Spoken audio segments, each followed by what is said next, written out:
தீபாவளி பண்டிகையை முன்னிட்டு வானூர்தி பயண கட்டணம் பல மடங்கு உயர்ந்திருப்பது பயணிகளிடையே அதிர்ச்சியை ஏற்படுத்தியுள்ளது.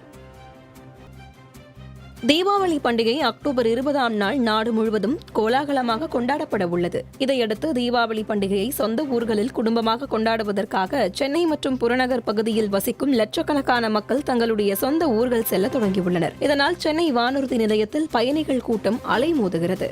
இதையடுத்து சென்னை வானூர்தி நிலையத்தில் வானூர்தி பயண கட்டணங்கள் 5லிருந்து 6 மடங்கு அளவுக்கு ராக்கெட் வேகத்தில் உயர்ந்துள்ளன. அந்த வகையில் சென்னை மதுரை வானூர்தியின் சாதாரண நாள் கட்டணம் 3129 ரூபாயாக இருந்த நிலையில் இன்றைய கட்டணம் 17,683 ரூபாயாக உயர்ந்துள்ளது.